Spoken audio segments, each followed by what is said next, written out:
Students, आज की class में हम लोग प्रश्नावली 5.2 के सवालों को सॉल्व करने वाले हैं। तो स्टूडेंट, इस प्रश्नावली को सॉल्व करने से पहले इस प्रश्नावली से संबंधित जो भी हमारा कॉन्सेप्ट है, हम लोग कॉन्सेप्ट को सीख लेते हैं और उसके बाद हम लोग प्रश्नावली के प्रश्नों को हल करेंगे। तो स्टूडेंट, आप लोग समझिए, हमारा जो कॉन्सेप्ट है, कॉन्सेप्ट को समझ लेते हैं। तो आप समझिए ध्यान से, ठीक है। समझिए, हमारे पास कोई रेखा है। ये जो रेखा है इसको हमने नाम दिया एल। कोई दूसरी रेखा है, इस रेखा को हमने नाम दिया एम, ठीक है। ये रेखा एल हो गई और ये रेखा हमारी एम हो गई। रेखा एल एम क्या है? एक दूसरे के समांतर है, ठीक है। एल समांतर है किसके? एम के। कोई तीसरी रेखा है जो एल एम और एम को इस तरीके से प्रतिच्छेद कर रही, ठीक है। ये रेखा एल और एम को इस तरीके से प्रतिच्छेद कर रही है। तो इस केस में स्टूडेंट आप लोग देख रहे हैं, यहाँ पर कुछ कोण बन रहा है, यहाँ पर एंगल बन रहा है, यहाँ पर एंगल बन रहा है, यहाँ पर एंगल बन रहा है, और यहाँ पर एंगल बना, यहाँ पर बना, यहाँ पर बना, और यहाँ पर हमारा कोण बन रहा है। इन कोणों के नाम लिख दें, उसके बाद हम लोग जो भी हमारे कोण हैं, कोणों की चर्चा करेंगे। हमने इनका नाम लिखा 1 2 3 4। इसको आप 5 ले लीजिए, इसको 7 लीजिए, 6 लीजिए, और इसको हमने 7 लिया, इसको हमने 8 ले लिया, ठीक है। स्टूडेंट, एक बात आप लोग और समझ लीजिए, हमारे पास कोई दो रेखाएं इस तरीके से हैं। ये क्या कर रही हैं? आपस में एक दूसरे को काट रही हैं, प्रतिच्छेद कर रही हैं। किस बिंदु पर? यहाँ पर बिंदु ओ पर क्या कर रहे हैं? प्रतिच्छेद कर रही हैं। तो इस केस में ये जो कोण है, ये हमारे कौन से कोण कहलाएंगे? शीर्षाभिमुख कोण, ठीक है। वर्टिकली अपोजिट एंगल, ये जो एंगल है वो बराबर होता है इस एंगल के, और अगर हम लोग इस वाले एंगल की बात करें तो ये बराबर होता है इस एंगल के, ठीक है। ये बात आप समझ गए। तो ये हमारे क्या है? शीर्षाभिमुख कोण है। ये एंगल इसके बराबर होता है, ये एंगल इसके बराबर होता है। इतनी बात आप लोग समझ गए हैं। अब आप लोग यहाँ पर ध्यान से देखिए। चलिए, इसमें हम लोग सबसे पहले शीर्षाभिमुख कोण की ही बात कर लेते हैं। आप बताइए कौन कौन से कोण हमारे शीर्षाभिमुख कोण है और कौन कौन इसमें बराबर होंगे। देखिए, अगर हम एंगल 1 की बात करें, एंगल 1 बराबर होगा एंगल 3 के। ये शीर्षाभिमुख कोण है। एंगल 1 बराबर होगा एंगल 3 के। एंगल 2 बराबर होगा एंगल 4 के। और यहाँ पर देखिए एंगल 5 का शीर्षाभिमुख कोण कौन सा? एंगल 8। तो 5 बराबर होगा 8 के।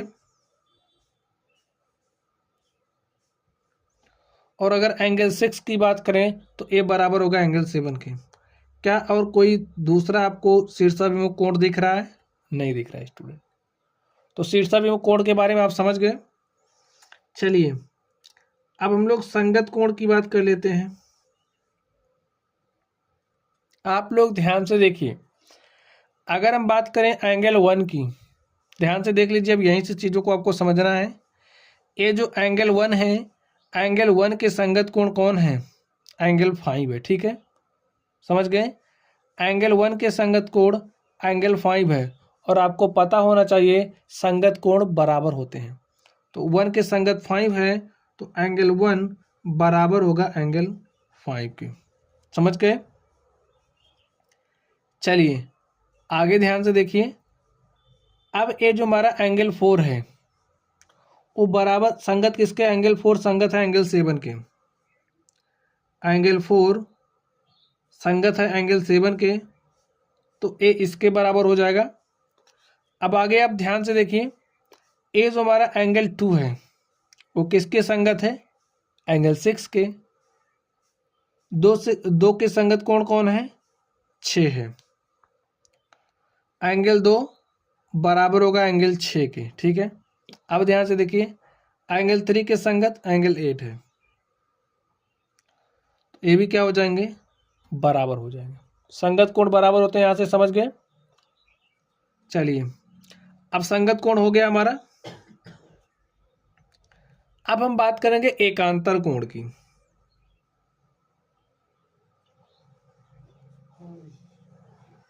किसकी बात करेंगे? एकांतर कोण की। अब देखिए एकांतर कोण कौन कौन से होंगे इसमें हमारे, चलिए हम देखते हैं। देखिए ये जो एंगल 1 है, ठीक है, एंगल 1 के एकांतर कोण एंगल 8 है, ठीक है। तो लिखिए एंगल 1, एकांतर कोण भी बराबर होते हैं, तो एंगल 1 बराबर हो जाएगा एंगल 8 की, समझ गए। चलिए अगर इस एंगल 2 की बात करें तो एंगल 2 के एकांतर कोण कौन है, एंगल 7 है, ये क्या हो जाएंगे बराबर। स्टूडेंट आप लोग इसमें कुछ देख पा रहे हैं, एंगल 2 एंगल 7 के बराबर है, एंगल 1 एंगल 8 के बराबर, और ये सब कैसे है, बाहर है, ठीक है। तो इन्हें हम बाह्य एकांतर कोण कहेंगे, ठीक है। क्या कहेंगे, बाह्य एकांतर कोण।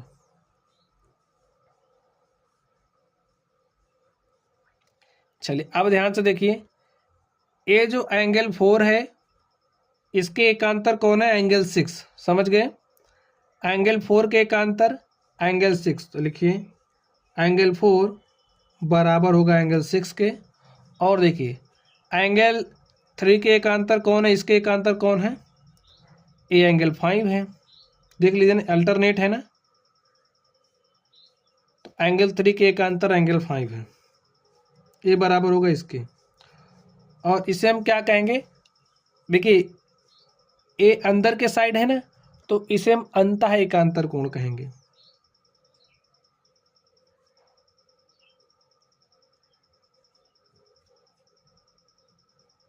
क्या कहेंगे, अंतः एकांतर कोण। तो स्टूडेंट इतनी बातों को आप लोगों ने समझ लिया होगा। चलिए थोड़ा सा बात हम लोग और समझ लेते हैं। यहाँ पे ये जो एंगल 4 और एंगल 5 का अगर हम योग लेंगे, आप लिख लीजिए, तिर्यक, ये जो रेखा है ना, ये तिर्यक छेदी रेखा इसे कहते हैं, ठीक है। तो तिर्यक छेदी रेखा के एक ही ओर के अंतःकोणों का योग 180 डिग्री होता है। अब ये हमारी कौन सी रेखा है, ये हमारी तिर्यक छेदी रेखा हो गई। तिर्यक छेदी रेखा के एक ही ओर के अंतःकोण। अब चलिए आप इस तरफ बात कर लीजिए, तो इस तरफ अंतःकोण कौन है, 4 है 5 है, तो इनका योग कितना होगा, 180 डिग्री, यानी कि संपूरक होते हैं। और अब आप इस तरफ के अंतःकोणों की बात करिए, तो एंगल 3 प्लस एंगल 6, ये कितना होगा, 180 डिग्री है। और स्टूडेंट अगर आपको रैखिक युग्म के बारे में पता हो, तो इसमें जहाँ जहाँ रैखिक युग्म बन रहा है उनका योग 180 डिग्री होगा। जैसे एंगल 4 और एंगल 1 और 4 की बात करें, देखिए अगर आप इस रेखा को सिर्फ ध्यान से देखें, यहाँ पर ये क्या बन रहा है, एक रैखिक युग्म बन रहा है। तो एंगल 1 और 4 का योग कितना हो जाएगा, 180 डिग्री। एंगल 2 प्लस एंगल 3 का योग कितना हो जाएगा, 180 डिग्री। चलिए लिख देते हैं, रैखिक युग्म भी आप यहाँ से समझ लीजिए। अगर रैखिक युग्म बनेगा तो कोणों का योग क्या हो जाएगा, 180 डिग्री। जैसे एंगल 1 प्लस एंगल 2 का योग 180 डिग्री होगा, एंगल 4 प्लस एंगल 3 का योग, या फिर एंगल 3 प्लस एंगल 4 का योग भी 180 डिग्री होगा। और देखिए एंगल 1 प्लस 4 भी 180 डिग्री के बराबर होगा, एंगल 2 प्लस एंगल 3 का योग भी 180 डिग्री के बराबर ही होगा, ठीक है। इतनी बात समझ गए स्टूडेंट। आगे देखिए, अब इसमें देखिए एंगल 5 प्लस 6, अगर ये बातें आपको पता है तो आप लोग आसानी के साथ प्रश्नों को हल कर पाएंगे। एंगल 7 प्लस एंगल 8, इसमें कुछ आपकी जानकारी के लिए आपको इसकी जानकारी होनी चाहिए। तो इसका योग कितना होगा, 180 डिग्री। एंगल 5 प्लस 7 करेंगे, रैखिक युग्म देखिए बन रहा है, तो इनका योग भी कितना हो जाएगा, 180 डिग्री के बराबर। और 6 प्लस 8 का योग करेंगे तो इनका योग भी कितना हो जाएगा, 180 डिग्री। तो इतनी बात आप लोग समझ गए होंगे, ठीक है। ये हमारे कौन से योग हैं, कोण हैं, एक ही ओर के अंतःकोणों का योग है।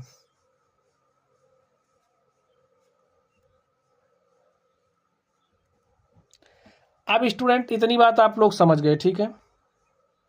चलिए अब हम लोग प्रश्नों पर चलते हैं और प्रश्नों को हल करते हैं। तो आप क्वेश्चन नंबर 1 को ध्यान से देखिए, इसमें क्या कहा जा रहा है स्टूडेंट। अब यहां से आप ध्यान से देखिए, निम्नलिखित कथनों में से प्रत्येक कथन में उपयोग किए गए गुणधर्म का वर्णन कीजिए। तो हमें यहाँ पर कुछ कथन दिए गए हैं, इसमें किस गुणधर्म का उपयोग किया गया है, हमें उस गुणधर्म का क्या करना है, वर्णन करना, ठीक है। चलिए, यदि ए समांतर बी है तो यहाँ पर आप देख रहे हैं हमारे पास एक रेखा है ए, दूसरी है बी। ए क्या है, बी के समांतर, जैसे अभी हमने कॉन्सेप्ट देखा था, हमारे पास कोई रेखा एल थी, एम थी, एल समांतर थी एम के, ठीक है। इसमें एंगल 1 बराबर है एंगल 5 के। देखिए क्या है, ये जो एंगल 1 है ए बराबर है एंगल 5 के। अब बताइए कौन सा गुणधर्म फॉलो हो रहा है इसमें, एंगल 1 एंगल 5 के बराबर क्यों हो रहा है। अब आप लोग देखिए यहाँ पर ये जो एंगल 1 है एंगल 5 के बराबर किस गुणधर्म के अंतर्गत हो रहा है, देखिए संगत कोण, ठीक है। तो लिख दीजिए, देखिए संगत कोण का गुणधर्म है, तो लिखिए यहाँ पर संगत कोण बराबर होते हैं ना स्टूडेंट। तो एंगल और एंगल 5 क्या है, संगत कोण ही तो हैं। तो संगत कोण बराबर हो रहे हैं, एंगल 1 बराबर हो रहा है एंगल 5 के, तो संगत कोण का गुणधर्म है। चलिए आप यहाँ पर ध्यान से देखिए, नेक्स्ट में angle 4 is equal to angle 6 है। एंगल 4 देखिए यहाँ पर है और एंगल 6 यहाँ पर है, ठीक है। एंगल 4 और 6 है क्या, एकांतर कोण है ना। हाँ, अंदर है तो अंतः एकांतर कोण, बाहर होते तो बाहर एकांतर कोण, आखिर में ये तो एकांतर कोण ही है ना। तो किस गुणधर्म को फॉलो कर रहे हैं, एकांतर कोण, ठीक है। या फिर अंतः एकांतर कोण लिख दीजिए, अंतः एकांतर कोण का गुणधर्म ये फॉलो कर रहे हैं। चलिए, angle 4 plus angle 5, angle 4 plus angle 5। अब बताइए हमने क्या कहा था यहाँ पर, अब आप लोग समझ जाइए। हमने कहा ना कि एंगल 4 प्लस 5, ठीक है, दिस प्लस दिस, तो तिर्यक छेदी रेखा के एक ही ओर के अंतः कोणों का योग कितना होता है, 180 डिग्री। तो लिखिए, अगर दो कोणों का योग 180 डिग्री के बराबर हो रहा है तो इसे हम संपूरक कोण भी कहते हैं, ठीक है। लिखिए, तिर्यक छेदी रेखा के, तिर्यक छेदी रेखा के एक ही तरफ बने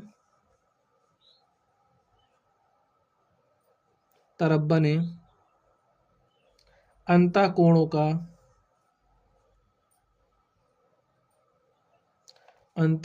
का प्रत्येक युग्म संपूरक होता है, ठीक है, 180 डिग्री होता है।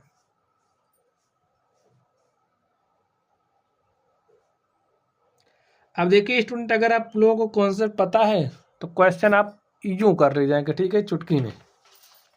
चलिए अब हम लोग प्रश्न संख्या 2 पर चलते हैं और इसको हल करते हैं। इसमें देखिए क्या बात कही जा रही है, आकृति 5.23 में निम्नलिखित की पहचान कीजिए। संगत कोणों के युग्म हमें बताने हैं, ठीक है। अब आप बताइए संगत कोणों के युग्म को। चलिए फर्स्ट नंबर, संगत कोणों का युग्म, अगर हम एंगल 4 के संगत कोण की बात करें तो क्या हो जाएगा, एंगल 8। तो लिखिए, संगत कोणों का युग्म बताना है। लिखिए, एंगल 4, एंगल 8, एंगल 3, एंगल 7,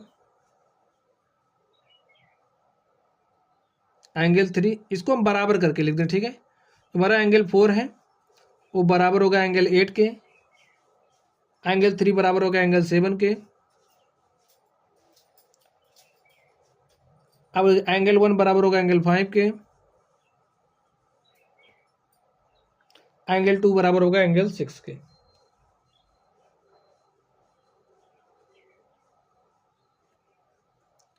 संगत कोणों के युग्म, और स्टूडेंट यही हमारा क्या हो गया, सॉल्यूशन हो गया। संगत कोणों के युग्म बनाने थे हमने लिख दिया है। चलिए दूसरे में देखिए, अंतः एकांतर कोणों के युग्म। अंतः एकांतर कोण, देख लीजिए अंतः एकांतर कोण की बात कर रहा है, तो यानी कि अंदर के साइड देखना है। अंतः एकांतर कोण एंगल 3 के लिए एंगल 5, तो जो हमारा एंगल 3 होगा वो बराबर होगा एंगल 5 के। अंदर देखना है अंतः, तो एंगल 2 और एंगल 8 हो गया। चलिए, तिर्यक छेदी रेखा के एक तरफ बने अंतः कोणों के युग्म। तिर्यक छेदी रेखा के एक तरफ बने अंतः कोण यानी कि एंगल 3 एंगल 8, एक युग्म हो गया हमारा एंगल 3 एंगल 8। और दूसरा युग्म देखिए एंगल 2 एंगल 5। ठीक है,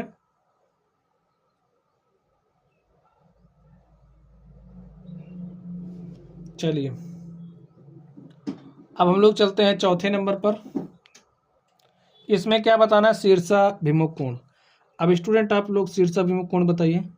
देखिए एंगल 4 का शीर्षाभिमुख कोण क्या है, एंगल 2, तो शीर्षाभिमुख कोण क्या होते हैं, बराबर होते हैं। लिख दीजिए, एंगल 1 के लिए एंगल 3 है, एंगल 8 के लिए एंगल 6 है, एंगल 5 के लिए एंगल 7 है। ठीक है, तो शीर्षाभिमुख कोण क्या क्या हो गए, देखिए शीर्षाभिमुख कोण angle 4 angle 2 angle 1 angle 3 angle 8 angle 6 angle 5 angle 7, हमारे क्या है, शीर्षाभिमुख कोण है। तो हमें शीर्षाभिमुख कोणों को बताना था, तुमने बता दिया। चलिए अब हम लोग अगले प्रश्न पर चलते हैं और देखते हैं हमारा अगला प्रश्न क्या है। तो स्टूडेंट आप लोग 3rd नंबर को ध्यान से देखिए। इसमें क्या कहा जा रहा है, संलग्न आकृति में P समांतर Q है। यहाँ पर हमारे पास आकृति है जिसमें P क्या है, Q के समांतर है। ये हमारा P है, ये Q है। P क्या है, समांतर है Q के। ये दोनों रेखाएं एक दूसरे के समांतर है। अज्ञात कोण ज्ञात कीजिए। तो यहाँ पर ये जो आप अज्ञात कोण देख रहे हैं ना, हमें इसे निकालना है। तो चलिए हम लोग अज्ञात कोणों को निकालते हैं। देखिए मैं E निकालना है, F का मान क्या होगा, A का मान क्या होगा, B का मान क्या होगा, C का मान क्या होगा, D का मान क्या होगा। लिख लीजिए मैं क्या बताना है, C क्या होगा, D क्या होगा, E क्या होगा और F क्या होगा ना, यही बताना है। चलिए हल करते हैं। अब आप लोग ध्यान से देखना, क्या ध्यान से देखोगे, अगर आप इस तरीके से नहीं समझ पा रहे हो ना तो ऐसे घुमा लीजिए। देखिए ए रेखा इसके समांतर हो गई। अब अगर ए एंगल 125 डिग्री है, समझ जाइए बात को, तो देखिए इसके संगत कोण कौन है, डी है ना, इसके संगत कोण है डी, तो डी का मान क्या हो जाएगा 125। तो यहां पर आप 125 लिख दीजिए। अब जब डी 125 है तो डी का शीर्षाभिमुख कोण क्या हो गया, बी, तो बी भी भाई 125 डिग्री हो जाएगा। इतना समझ गए आप। चलिए अब ध्यान से देखिए, जब ये जो एंगल आप देख रहे हो, चलिए पहले इतना लिख देते हैं, ठीक है, फिर आगे हम आपको दूसरी प्रॉपर्टी का इस्तेमाल करके समझाते हैं। तो हमारे पास क्या मिला, डी बराबर आ गए 125 डिग्री। क्यों हमने लिखा कि ये जो हमारा एंगल है, यहां पर इसका नाम तो नहीं लिखा है, चलिए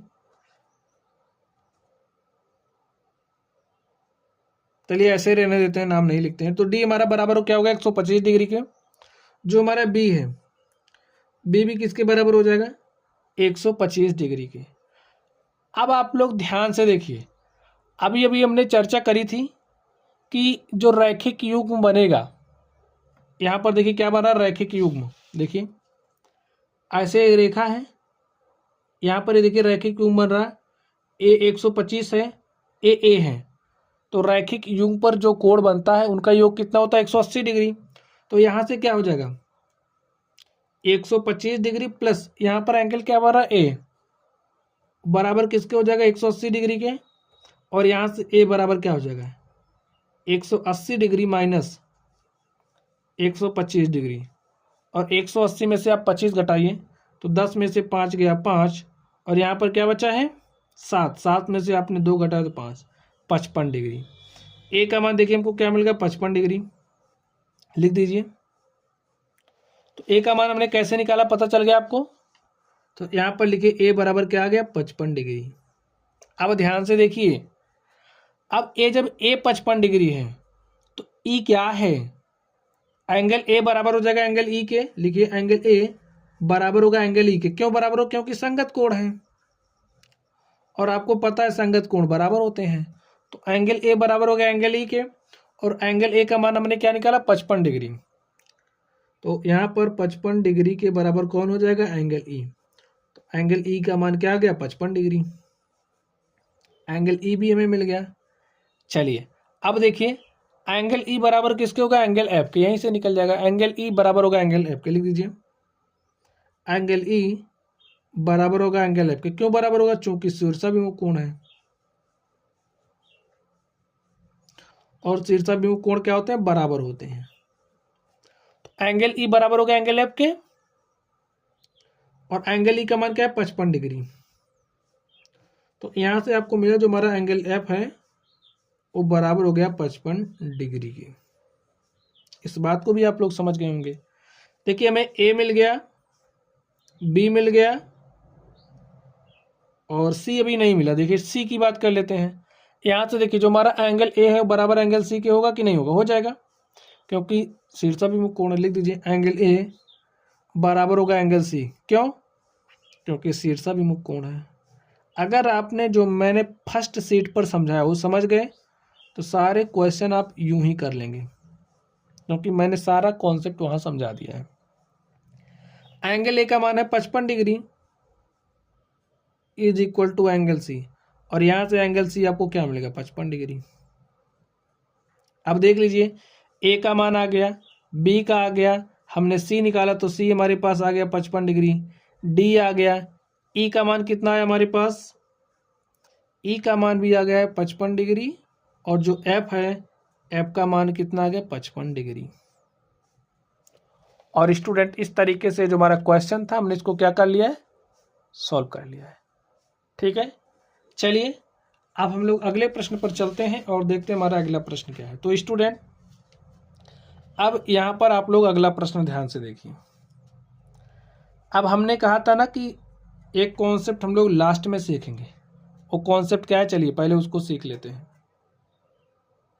चलिए पहले इस क्वेश्चन को सॉल्व करते हैं। देखिए यदि L समांतर M तो निम्नलिखित आकृतियों में प्रत्येक में x का मान ज्ञात करना है। तो जो कॉन्सेप्ट हमने छोड़ा इसकी जरूरत यहाँ पर नहीं पड़ेगी, इसको हमने जो सीखा वहीं से हल हो जाएगा। ठीक है, चलिए लिखते हैं। देखिए यदि L समांतर M तो निम्नलिखित में प्रत्येक में x का मान निकालना। अब हमें x का मान बताना है, तो आप बताइए x का मान कैसे निकालोगे। हमें यहाँ पर x का मान चाहिए। अब आप सोचो, अगर हमें यहाँ का कोड मिल जाए, ऐसा सोचना पड़ेगा आपको। अगर हमें यहाँ का कोड मिल जाए तो इसको तो हम आसानी से निकाल सकते हैं। क्यों, क्योंकि ए और ए एकांतर कोण है, और एकांतर कोण बराबर होते हैं। और स्टूडेंट यहाँ से आप लोग कुछ देख पा रहे होंगे। देखिए क्या देख पा रहे हैं, ए हमारा क्या बन रहा है, देखिए ए क्या बन रहा है, यहाँ पे एक रैखिक युग्म बन रहा है ना, देख लीजिए रैखिक युग्म बन रहा है। और दिस प्लस दिस बराबर किसके होगा, 180 डिग्री के।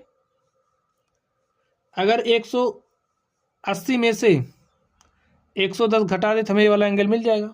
देख लीजिए कैसे। अगर ए एक्स है तो ए भी एक्स होगा, ये आपको पता है चूंकि एकांतर कोण होगा।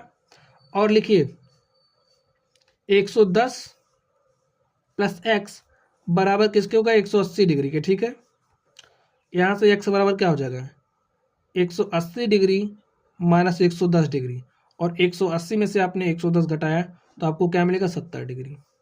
तो x बराबर क्या आ गया, 70 डिग्री। बात समझ गए। ये हमारा क्या बना यहाँ पर, रैखिक युग्म। दिस प्लस दिस रैखिक युग्म बना, इसलिए 180 डिग्री। ए वाला एंगल इसके बराबर क्यों हो रहा है, क्योंकि ये एकांतर कोण है। जब ए इसके बराबर है, अगर ये 70 है तो भी 70 होगा। बस यही हमारा आंसर हो गया। अब आप यहां पर ध्यान से देखिए, L समांतर M, तो ये जो आप L देख रहे हो M के क्या है, समांतर है। इतनी बात आप समझ रहे हैं। चलिए मैं बताना क्या है, x का मान बताना है। अब आप सोच रहे हो मैक्स का मान कैसे बताएंगे, तो जरा ए जो है ना, इसको आप देखिए, ए इसके समांतर है ना, और ए हमारी तिर्यक छेदी रेखा की तरह काम कर रहा है। ए तिर्यक छेदी रेखा है कि नहीं है? तिर्यक छेदी रेखा है। तो नहीं समझ पा रहे हो, वैसे कॉपी आप घुमा लो। समझ गए? अब देखिए, रेखा एल एम के समांतर है। अगर ए 110 है तो ए भी कितना हो जाएगा? 110। क्यों? क्योंकि संगत कोण है। लिखिए,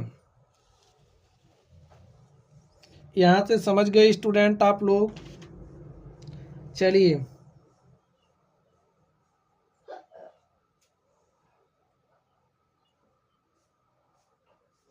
ए कितना है? 100 है, 110 नहीं। ठीक है, ए 100 है तो ए भी कितना ही होगा? 100 होगा। ए 100 डिग्री है। ठीक स्टूडेंट, ए इसके बराबर हो क्योंकि ये संगत कोण है। संगत कोण बराबर होते हैं तो एक्स बराबर 100 डिग्री। लिखिए, एक्स बराबर 100 डिग्री। समझ गए क्यों? अब हम ज्यादा नाम नहीं लिख रहे। अभी यहां पर ओ लिखते तो लिखते, इस रेखा का नाम देना पड़ता, फिर लिखते दिस एंड दिस। संगत कोण है इसलिए एक्स बराबर 100। तो आप लोग वैसे समझ जाइए, एक लाइन का सवाल है तो इसमें ज़्यादा लिखने की ज़रूरत तो है नहीं। चलिए, अब हम लोग अगले प्रश्न पर चलते हैं और देखते हैं हमारा अगला प्रश्न क्या कह रहा। तो स्टूडेंट, इसमें आप लोग ध्यान से देखिए। इसमें कहा जा रहा, दी हुई आकृति में दो कोणों की भुजाएं समांतर हैं। कोई भी दो कोण आप लेना, उनकी जो भुजाएं क्या है? समांतर हैं। यदि angle A B C 70 degree है, ए बी सी 70 डिग्री है, तो एंगल डी जी सी ज्ञात कीजिए। डी जी सी हमें ए वाला बताना है। ठीक है, डी जी सी ए कोण हमें बताना है। तो आप बताइए इस कोण का मान क्या हो जाएगा? समझ गए? अब कहा क्या जा रहा है, आप कोई भी दो कोण ले रहे हैं तो दो कोणों की भुजाएं समांतर हैं। तो हमने एक कोण इसको लिया और एक कोण इसको लिया। समझ गए? और ये जो भुजा है देखिए क्या हो जाएगी? ये डी समांतर किसके हो जाएगी? ए के। समझ गए? और अब आप थोड़ी देर के लिए समझ लो, हमारी क्या है? तिर्यक रेखा है। समझ गए आप? समझ जाइए। पहले नहीं समझ रहा तो इसको अपने समझने के लिए ऐसे थोड़ा सा समझने के लिए बढ़ा लीजिए, क्या दिक्कत आ रही। ठीक है, तो अब ए इसके समांतर हो गया। बीसी क्या काम कर रही? तिर्यक रेखा का। तो अगर ए 70 डिग्री है तो ये भी क्या हो जाएगा? 70 डिग्री की। क्यों? क्योंकि भाई संगत कोण बराबर होते हैं। ए इसके संगत है इसलिए बराबर है। तो लिखिए, एंगल डी जी सी कितना है? 70 डिग्री। चलिए, एंगल डी ई एफ बताना है। डी ई एफ का मान क्या होगा? अब समझिए, हम इन दोनों कोणों को ले रहे हैं। ठीक है, हमें ए बताना है। ए एंगल कितना होगा?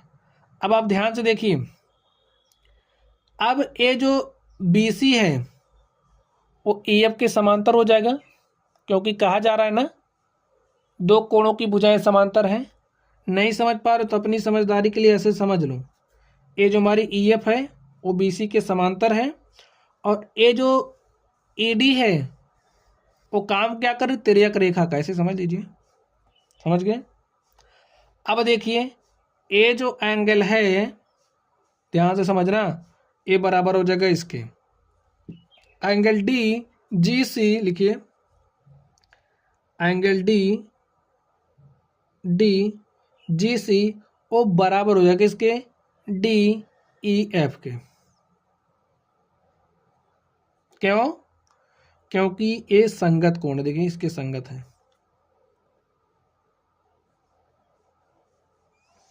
इसलिए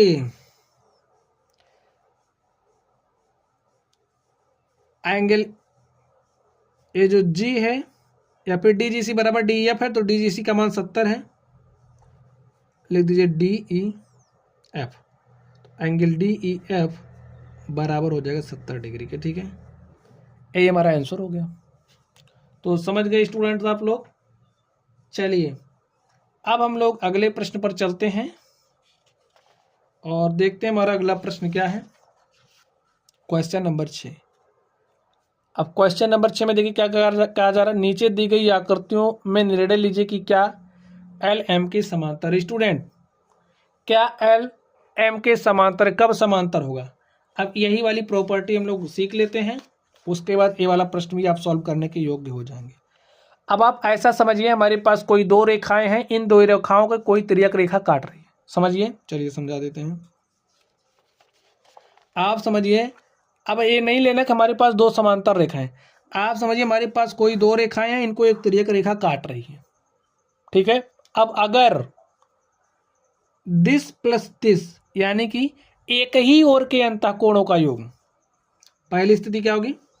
यदि एक ही ओर के अंतः कोणों का योग संपूरक हो, तब रेखाएं समांतर होंगी, ठीक है। अब अगर हम इसे L मान लें, इसे M मान लें, हमारी रेखा L M हो गई और इसको हमने समझिए T मान लिया, ठीक है। तिर्यक छेदी रेखा को हमने T मान लिया, तो क्या हो जाएगा? L समांतर M हो जाएगा। कब? जब दिस प्लस दिस, अगर हमने इसको X मान लिया, इसको Y मान लिया, समझने के लिए ले लो, और X प्लस वाई क्या होना चाहिए? संपूरक, यानी कि 180 डिग्री के बराबर आ गया, तो रेखा L रेखा M के समांतर हो जाएगी। कॉन्सेप्ट आप लोग समझ गए होंगे। कोई रेखा L है, कोई दूसरी रेखा M है, इन दोनों रेखाओं को कोई तिर्यक छेदी रेखा काट रही है। अगर एक ही ओर के अंतःकोणों का योग संपूरक हो, यानी कि x प्लस वाई बराबर हो 180 डिग्री के, तब रेखा L रेखा M के समांतर होगी। ये पहली समांतर की कंडीशन हो गई, ठीक गए। अगर आप इतना दिखा दे रहे हो, तब हमारी रेखाएं क्या हो जाएंगी? समांतर हो जाएंगी। कोई दूसरी प्रॉपर्टी आप लोग देख लीजिए। देखिए, अगर अंतः एकांतर कोणों के युग्म को हम दिखा दें बराबर है, ठीक है, जैसे अगर एंगल x को दिखा दें एंगल z के बराबर, तो इस केस में क्या हो जाएगा? ये जो रेखाएं L और M है क्या हो जाएंगी? समांतर हो जाएंगी। समझ गए? या फिर तीसरा क्या हो सकता है? देखिए, अगर दो रेखाएं हैं, कोई तिर्यक रेखा काट रही है, तो इनके जो संगत कोण हैं, अगर हम संगत कोणों को बराबर दिखा दें, तब भी क्या हो जाएगा? रेखाएं हमारी समांतर हो जाएंगी। जैसे आपने अभी प्रॉपर्टी पढ़ा था, आपने पढ़ा था ना कि अगर दो रेखाएं समांतर हैं तो संगत कोण बराबर होते हैं, एकांतर कोण बराबर होते हैं। तो बस अब अगर एकांतर कोण बराबर होंगे तो रेखाएं समांतर होंगी, संगत कोण बराबर होंगे तो रेखा समांतर होगी, उसका अपोजिट है। समझ गए? तो यहां पर अगर हम संगत कोणों के युग्म को बराबर दिखा दें, युग्म संगत कोणों का युग्म समान हो, तब रेखाएं क्या होती हैं? समांतर होती हैं।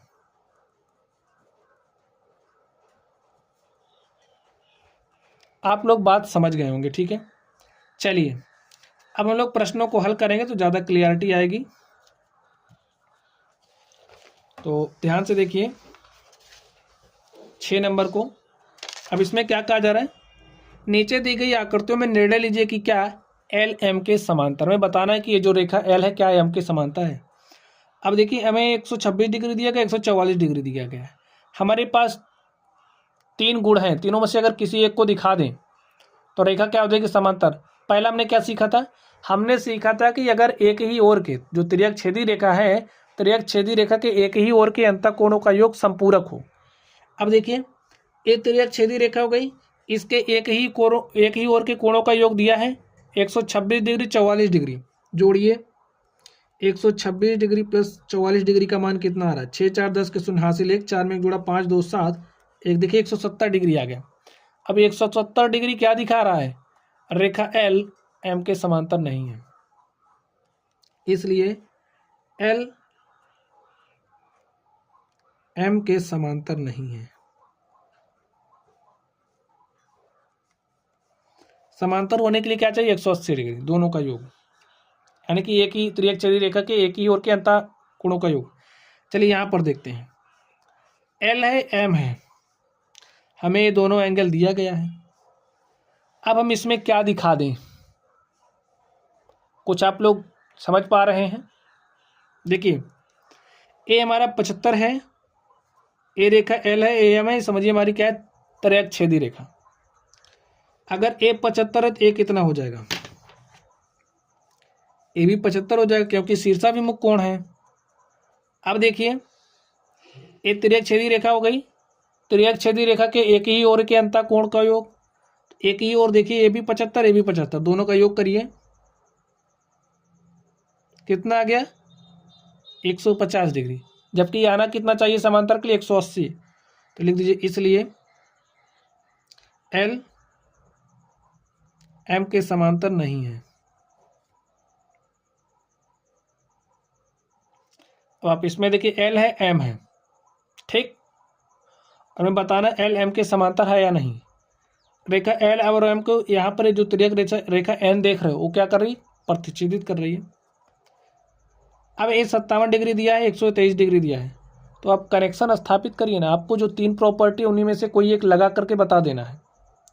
तो देखिए इसमें आप क्या लगा सकते हो, ए 57 है तो ए भी कितना हो जाएगा 57, समझ गए क्यों, क्योंकि शीर्षाभिमुख कोण है।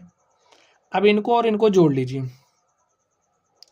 123 डिग्री प्लस 57 डिग्री, 7 3 10 के शून्य हासिल 1, 5 में 1 जोड़ा 6 2 8 और आगे 180 डिग्री।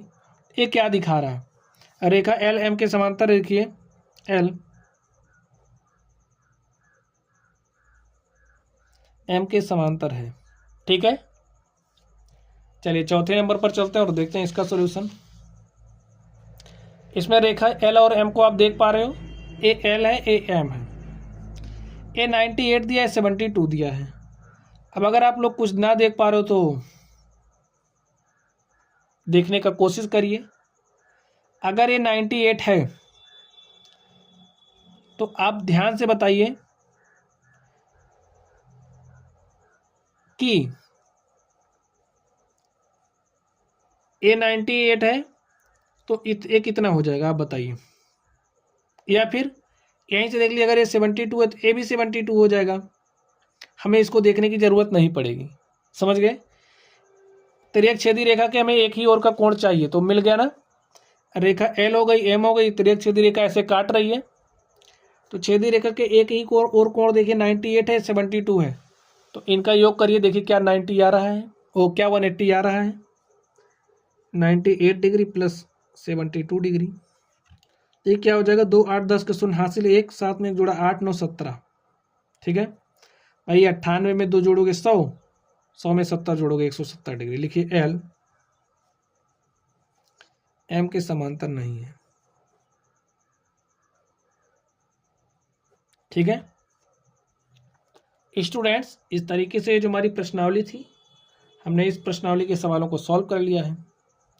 तो चलिए आप लोग पढ़ते रहिए, अगर आप लोगों को कोई भी डाउट हो तो कमेंट बॉक्स में कमेंट करना, वीडियो पसंद आए वीडियो को लाइक कीजिएगा, चैनल पर नए हो तो चैनल को सब्सक्राइब कर लेना। चलिए स्टूडेंट आप लोग पढ़ते रहिए, थैंक यू।